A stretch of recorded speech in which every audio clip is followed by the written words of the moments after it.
A graça e a paz do Senhor Jesus Cristo, meus amados irmãos, aqui é o pastor Vanderlei Kiel.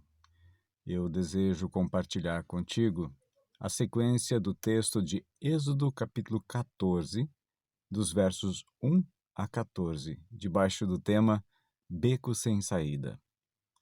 Estamos vivendo em dias em que, mais do que nunca, estamos sendo provados, estamos sendo levados a becos sem saída. Não temos noção, não temos ideia, não temos direção, não sabemos o que fazer. E nós estudamos aqui, na primeira parte deste texto, dos versos de 1 a 4, que beco sem saída é um lugar que, às vezes, Deus nos leva. Em tudo que está acontecendo à nossa volta, nós imaginamos que o homem ele está manipulando o sistema. Enfim, quando Jesus foi preso, ele foi levado para ser julgado. Na verdade, a palavra de Deus nos diz que eles não estavam fazendo nada mais do que simplesmente aquilo que já estava previsto nas Escrituras Sagradas.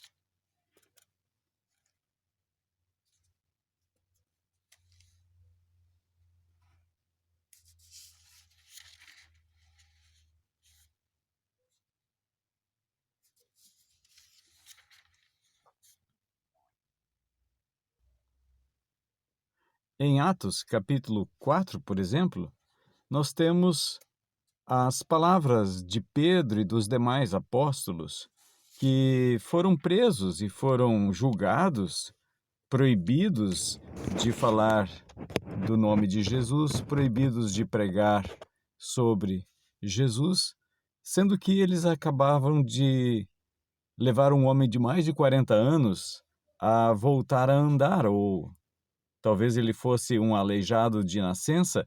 A Bíblia não nos diz nesse sentido, mas desde a sua infância, talvez, tivesse sofrido uma paralisia infantil. O texto nos diz no verso 22 do capítulo 4, pois o aleijado que havia sido curado milagrosamente tinha mais de 40 anos de idade. Na sequência, o texto nos diz que eles foram libertos, Pedro e João, e voltaram ao lugar onde estavam os outros irmãos. E então eles voltam para lá, eles começam a orar e oram assim: ó soberano Senhor, Criador do céu e da terra, do mar e de tudo que neles há, falaste muito tempo atrás pelo Espírito Santo nas palavras do nosso antepassado Davi, teu servo. Porque as nações se enfureceram tanto? É o Salmo 2.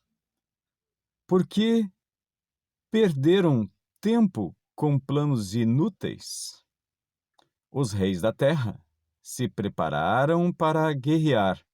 Os governantes se uniram contra o Senhor e contra o seu Cristo. De fato, isso aconteceu aqui, nesta cidade, pois Herodes Antipas, o governador Pôncio Pilatos, os gentios e o povo de Israel se uniram contra Jesus, teu santo servo, a quem ungiste. Tudo isto que fizeram, porém, havia sido decidido de antemão pela tua vontade. E agora, Senhor, ouve as ameaças deles e concede a teus servos coragem para anunciar tua palavra. Estende tua mão com poder para curar e que sinais e maravilhas sejam realizados por meio do nome de teu santo servo, Jesus. Este é o tempo em que a igreja precisa mostrar por que foi criada, por que ela existe. Nós pensamos que os homens estão manipulando o sistema, estão usando esta crise para se beneficiar. Mas se Deus está no controle de todas as coisas, por que haveríamos de nós nos preocuparmos com isso. Deus está no controle, continua no controle. Quando o homem entra em crise, Deus não entra em crise. Deus continua governando todas as coisas. Ele é soberano. Ele é Deus. E o texto, na sequência, nos fala sobre este governo de Deus. Segundo ponto desse texto de Êxodo, capítulo 14, são os versos seguintes. Verso 5. Quando o rei do Egito soube que o povo de Israel havia fugido, ele e seus oficiais mudaram de ideia. O que fizemos? Perguntaram. Como podemos deixar todos os escravos israelitas escaparem? Então o faraó mandou preparar sua carruagem e convocou suas tropas. Beco sem saída? Beco sem saída, nós já estudamos até aqui, que é o lugar onde às vezes Deus nos leva.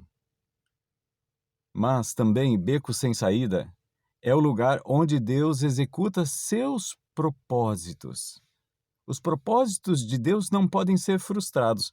Jó, capítulo 42, nos ensina que depois de Jó passar por todos aqueles sofrimentos que ele passou, e ele diz: antes eu te conhecia de ouvir falar, mas agora meus olhos te veem.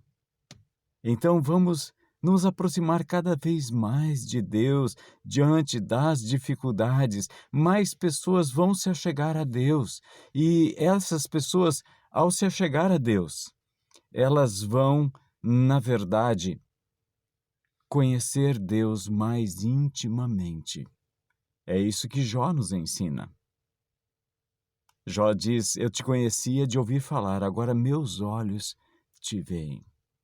Nada está oculto aos planos de Deus.